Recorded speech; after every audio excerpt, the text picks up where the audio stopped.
Welcome back to Street Smart. Hovering above the 1,200 level, the S&P 500 is essentially unchanged for the year. Now, that hasn't changed our next guest's outlook. Tom Lee is chief equity strategist over at JPMorgan. He is the second most bullish strategist on the street, calling for an S&P 500 of 1475 by the end of the year. And that's about a 16% increase from where we are today. Tom, great to have you back with Matt and myself. You still remain bullish. Any reason to adjust that estimate? You don't feel like you should temper it back at all? 16% is a pretty healthy gain from here. It's a healthy gain. It's not unprecedented. In fact, I would point out, the last time the market was down 7 weeks in a row, which was 1980, in the following 3-month period, the market rallied 15%.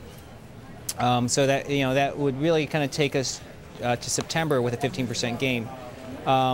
I know it feels like we're leaning against the wind a little bit here because of some of the macro issues, particularly Greece, though. What do you think about Greece, Tom? I mean, people are concerned that sets off a domino effect throughout the rest of Europe. If this doesn't work, and most people, other than Angela Merkel and Nicolas Sarkozy, are pretty sure it's not going to work. Yeah. I think all the stakeholders are aware of what's at stake. So, I mean, on the one hand, you can be somewhat aware that a lot of people understand the dangers at stake, and I think you're right. We don't know how the financial system will absorb a default. I mean, I think there's a lot of scenarios playing in investors' heads. I think that's why investors are trying to stay flat here and cautious. And I guess I don't have an answer for you. I mean, I think there are risks. But why don't you want to be?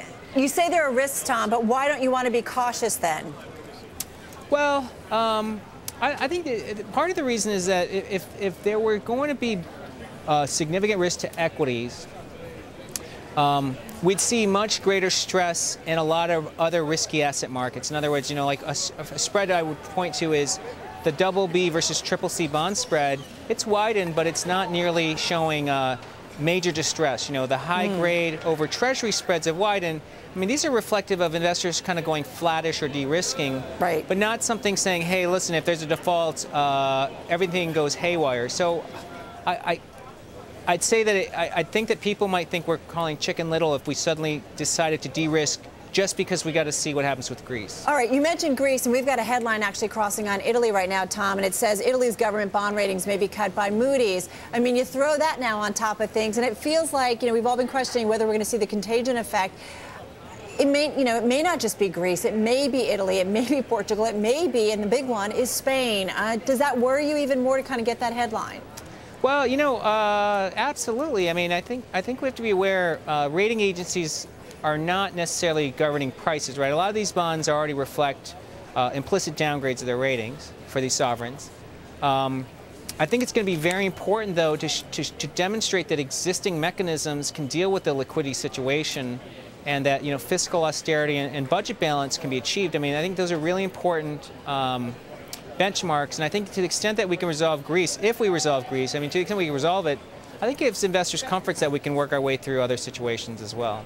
Hey, Tom, I can understand, and I'm sure a lot of people could argue as well, that there will be defaults in Europe and the U.S. market continues to rally. I mean, you have a target of 1475, which isn't so outlandish. It's not the most bullish on Wall Street. It's the second most bullish.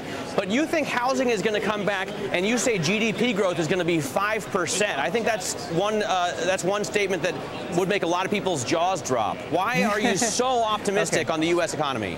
Sure. Well, now, Matt, we don't need 5%, by the way, to achieve our earnings estimates. Our earnings targets for this year, next year, are really predicated on about 2.5% GDP growth.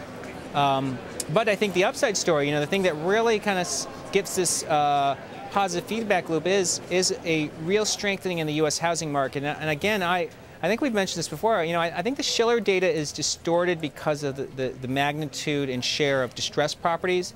I think things that are giving us a lot of comfort about housing stabilizing is, one, the number of mortgages in the U.S. is beginning to increase ever since December 2010, first time in 4 years or 3 years, and we're seeing credit standards, ever so slightly ease, and I think that's increasing availability.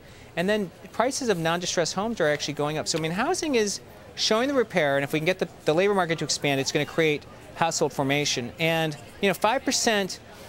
can be achieved if the housing market, if starts pick up, because every time you increase housing starts by 250,000, it's about 0.75 points of GDP growth. So, going from 500,000 to 1 million starts is 1.5 points on top of trend growth, which is 4.5%. So I don't think 5% is necessary, but it's achievable. Hey, Tom, we've got to run, but thank you so much for finding time for Matt and me. We really appreciate it. Well, thanks for having me, guys. You have a great weekend. Tom Lee is the Chief too. Equity Strategist over at JPMorgan.